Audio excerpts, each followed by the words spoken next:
어렵게 그러면 비문학 강의를 우리는 왜 들을까? 비문학 강의의 목적은 뭘까? 라는 생각을 한 번쯤은 해봐야 해요. 1번, 왜 A라는 내 생각은 잘못됐는가? 2번, 왜 선지에서는 B가 답이라고 말하는가?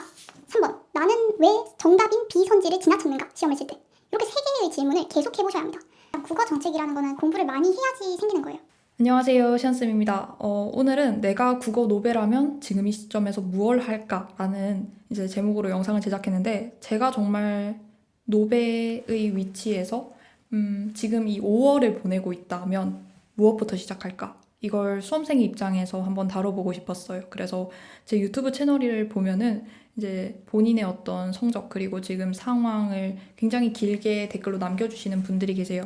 그 댓글을 읽을 때, 아, 정말 절실하구나 라는 마음도 많이 들고, 정말 답답하고 뭔가 이야기할 데가 없으니까 이렇게 댓글로 긴 자신들의 이야기를 남겨주는구나 라는 생각에 도움을 드리고 싶다라는 생각은 했지만, 댓글만으로 그 상황을 이해하기가 어렵다 보니까 늘 뭔가 미흡한 답변을 드리는 것 같아서 좀 아쉬움이 남았어요. 그래서 노베 학생을 지금부터 내가 개인 과외를 하거나 또는 뭐 학습 컨설팅을 한다면 무엇을 하라고 할까라는 생각에서 좀 고민을 많이 해봤고 그렇게 스크립트를 정리해봤습니다. 물론 여기 영상에서 모든 이야기를 할 수는 없겠지만 가장 중요한 몇 가지 내용들만 꼭꼭꼭 압축해서 담아봤어요. 그래서 내가 노베라면 그리고 이 5월에 내가 지금 도대체 뭘 해야 될지 모르겠다 하는 친구들은 영상을 좀 참고해서 자신만의 학습 계획을 잘 수정하셨으면 좋겠습니다. 일단 국어 노베인 친구들은 제일 먼저 해야 할 게 내가 국어 공부를 지금까지 하지 않았다라는 걸 인정해야 돼요. 수학, 영어 이런 과목에 쏟았던 시간과 국어 공부에 쏟았던 시간을 비교해 보면은 국어 공부의 절대적인 양이 턱없이 부족했기 때문에 노베구나 라는 걸 인정하면 됩니다. 그리고 결국에 공부는 머리보다 엉덩이로 하는 거다라고 생각하는 쪽이에요. 특히 수능 공부는. 그래서 저는 일단 절대적인 국어 공부량을 폭발적으로 늘릴 것 같아요. 일단 기본적으로 매일 비문학 3세트, 문학 3세트를 풀 겁니다. 그리고 두 번째로 국어 모의고사를 토요일에 한 회, 일요일에 한 회 풀고 그 당일에 모의고사 오답풀이 할 거예요. 오답풀이 방법은 지금 다음 영상에서 제가 다뤘어요. 그래서 그 다음 영상까지 확인하시면 조금 더 오답풀이를 어떻게 하라는 거지? 감을 잡아 가실 수 있을 것 같아요. 그래서 두 번째, 주말마다 모의고사를 총 2회 풀고 오답풀이 할 것이다.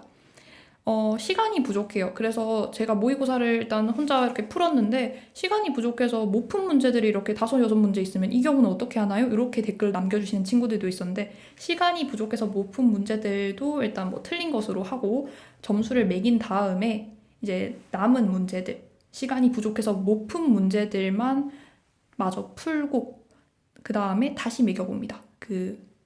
시간을 충분히 들인 다음에 푼 추가 문제들을. 그래서 결과적으로 2번 매기는 거죠. 처음 1차적으로 매기고 그 다음 시간 부족해서 못 푼 문제들 푼 다음에 2차로 매기는 게 되고 남은 문제를 풀 때 시간이 부족해서 못 푼 문제들을 2차적으로 풀 때는 내가 이걸 다 푸는데 몇 분이 더 소요되는지 기존 80분에 플러스 몇 분이 더 소요되는지를 스톱워치로 재고 기록하셨으면 좋겠습니다. 시간적 압박을 느끼라는 것도 있고 결과적으로 내가 몇 분까지 단축해야 하는지 이런 것들을 계속해서 인식하면서 공부 계획을 수정해 나가라는 의도에서 이렇게 권해드리고 있고요. 세 번째로 저는 수능 특강을 30일에 걸쳐서 3권을 모두 끝낼 거예요. 사실 뭐 10일 문학, 10일 비문학, 10일 선택 과목 이렇게 이제 수능 특강 3권을 모두 한 달, 30일 동안 끝내자라는 것이 계획인데 사실 일주일로 하고 싶어요. 개인적으로는 21일 동안 일주일 문학, 일주일 비문학, 일주일 선택 과목 이런 식으로 총 21일에 걸쳐서 3권의 수능 특강을 끝내세요라고 말씀드리고 싶지만 계획이 흐트러지는 것에 대해서 많은 부담을 느끼는 친구들도 있고 일주일이라는 시간에 끝내기는 저는 너무 힘들 것 같은데요? 라고 생각하는 친구들이 있을 것 같아서 10일로 넉넉하게 잡아드렸습니다. 그래서 이렇게 한 달, 5월 한 달을 보낼 것 같아요. 선생님 그러면은 지금 일단 매일 비문학, 문학만 해도 3세트니까 6세트를 풀고요. 거기다가 플러스 일주일마다 수능 특강 한 권씩을 끝내야 되면 제가 도대체 국어 공부에 쏟아야 할 시간이 얼마나 많은 거예요? 라고 생각하실 수도 있어요. 이 많은 텍스트를 어떻게 소화해요? 라고 생각할 수 있는데 지금 시간이 5월이고 그리고 내가 노베고 그리고 내가 원하는 국어 성적 목표가 있다면 국어 공부량을 처음에 말씀드렸듯이 폭발적으로 일단 늘려야 합니다. 그리고 텍스트를 어떻게 많이 소화하느냐? 예를 들어 텍스트 하나 읽고 문제 풀고 거기 관련 인강까지 들으면 1시간이 넘는데요? 한참 넘는데? 이렇게 해서 어떻게 모든 텍스트를 다 하죠? 이렇게 생각할 수 있어요. 시간이 극히 부족하기 때문에 저는 비문학 인강 같은 경우에 이 시점에서 노베가 시작한다면 내가 이해가 완전히 되는 것, 내가 해설지를 보고 문제 이해까지 완벽하게 되는 텍스트 같은 경우는 인강을 굳이 듣지 않았습니다. 않는 것을 권합니다. 우리가 이 시점에서 또 생각해 볼게. 그러면 비문학 강의를 우리는 왜 들을까? 비문학 강의의 목적은 뭘까? 라는 생각을 한 번쯤은 해봐야 해요. 저는 비문학 강의를 앞으로 강의 계획도 있고 국어 강의를 하는 사람으로서 비문학 강의의 목적은 뭐고 친구들이 여기서 얻어가야 할 것은 무엇일까라는 질문을 계속해서 해보는데 제가 생각했을 땐 두 가지예요. 첫 번째는 내 힘으로 이해가 안 되는 텍스트를 선생님의 도움을 받아서 이해하는 것. 이게 첫 번째예요. 그래서 이해가 안 되는 어려운 텍스트를 이해하기 위해서 강의를 활용하는 게 1번 비문학 강의의 목적이고 두 번째는 독해 과정에서 내가 사용할 수 있는 기술, 결과적으로는 세련되고 예쁘고 조금 더 깔끔하게 그 비문학 정보 전달성 글에 나열된 내용들을 간결히 정리해서 그걸 활용하는 게 비문학의 핵심이잖아요. 그래서 나는 어떻게 글을 정리하는지 너무 요령이 없어. 선생님은 어떻게 글을 읽고 메모를 하고 줄을 치지? 이런 것들을 이렇게 살펴보고 내가 좀 따라할 만한 것들은 벤치마킹 하는 것. 이게 비문학 강의의 두 번째 목적이라고 생각을 해요. 그래서 단순 해설 강의보다는 늘 독해 포인트를 따로 정리해서 비문학을 읽는 무기라는 이 유튜브 영상 시리즈를 제작하고 있는데 즉 제가 드리고 싶은 말은 노베라면 그리고 이렇게 많은 텍스트를 소화해야 해서 비문학 강의를 모든 텍스트에 대해 듣는 것이 힘들다라는 친구들은 강의를 꼭 안 들어도 됩니다. 내가 완벽하게 이해하고 넘어간 텍스트라면 굳이 비문학 강의 듣지 않으셔도 돼요. 이런 식으로 내가 소화하고 이해하는 텍스트의 양은 늘리고 그리고 굳이 하지 않아도 되는 어떤 강의 시간들을 축소하는 식으로 많은 텍스트를 하루에 소화해 내가는 것을 목표로 두시고 공부하시면 될 것 같아요.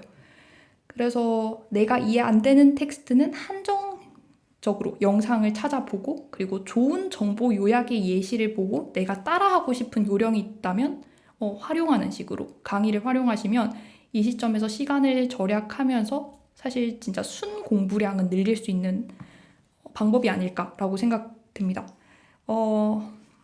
오답 노트법에 대해서는 아까 말씀드렸듯이 다음 영상에서 자세하게 나오니까 확인하시면 좋을 것 같고 이제 국어 공부에서 제가 제일 중요하다고 생각하는 거는 내가 국어 문제를 풀 때 어떤 문제가 있는지 문제를 인식하고 보완할 점을 알아서 그 점을 해결하는 것. 이게 가장 중요하다고 생각해요. 국어 공부에서. 근데 많은 친구들이 내가 국어 공부를 할 때 내가 텍스트를 읽을 때 내가 문제를 풀 때 어떤 문제가 있는지 이 문제 인식 단계가 어려운 경우들이 많았던 것 같아요. 그래서 계속해서 자신에게 질문을 던져봐야 돼요. 나는 왜 오답선지 1번을 골랐지? 정답은 2번인데? 왜 2번 정답은 내가 문제 풀 때 정답으로 안 보였지? 이걸 스스로한테 계속 물어봐야 돼요. 즉, 사고의 과정을 복기하는 게 필요합니다. 그 문제를 풀 때 내가 어떤 사고를 했는지 그 내 사고의 과정을 복기하고 점검하는 게 제일 중요해요. 국어 모의고사 성적을 올리기 위해서. 예를 들어서 나는 비문학과 문학을 비교하면 문학을 못하네? 문학을 많이 틀리네? 요렇게 생각이 끝나는 게 아니라 문학 문제를 풀고 시를 읽고 소설을 읽을 때 내 사고의 과정을 복기하면서 왜 나는 오답을 골랐지? 오답 선지에서 나는 A라고 생각했는데 1번 왜 A라는 내 생각은 잘못됐는가? 2번 왜 선지에서는 B가 답이라고 말하는가? 3번 나는 왜 정답인 B 선지를 지나쳤는가? 시험을 칠 때. 이렇게 3개의 질문을 계속 해보셔야 합니다. 결국에 국어 공부는 능동적인 공부예요. 정말 그 학생의 능동성 그리고 시험에 대한 어떤 복기가 필수적으로 뒤따라야 하는 과목이라고 생각해요. 모의고사에 한해서. 그래서 가외 수업을 하게 되면은 학생과 선생님이 문답 방식을 통해 이걸 보통 자연스럽게 이끌어내는 경우들이 많아요. 예를 들어서 학생이 이 문제를 틀렸어요. 그럼 선생님이 A야, 너는 왜 1번을 정답으로 골랐어? 왜 2번은 정답이 아니라고 생각했어? 이런 식으로 질문을 할 거 아니에요? 선생님이 학생한테. 그러면 학생이 선생님 저는 이렇게 생각해서 이 답을 이렇게 골랐어요 이야기하면 선생님이 너의 그 사고에서 잘못된 부분은 이 점이야. 그래서 요 포인트에서 네가 작품을 제대로 이해하지 못한 것 같아. 그러면 우리 왜 이런 잘못된 생각을 가지고 오답인 선지를 골랐을까?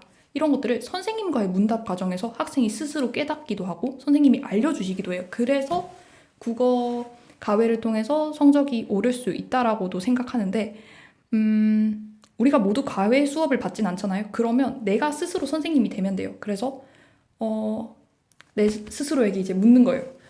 시험 시간에 나는 왜 어떤 생각을 해서 이 선지를 골랐을까? 이런 생각을 하면서 스스로한테 계속 물어보세요. 내가 내 자신의 가외 선생님이 된다라고 생각하고 저는 그 가외 학원 그리고 인강 요 세 개의 장단점에 대해서도 이제 다음 영상에서 더 자세하게 다룰 텐데 각각의 어떤 장단점이 극명하게 있다라고 생각해요. 그래서 서로 어떤 부분들은 서로 대체 가능한 부분들도 있고 모든 그 세 가지가 필수는 아니라고 생각하기 때문에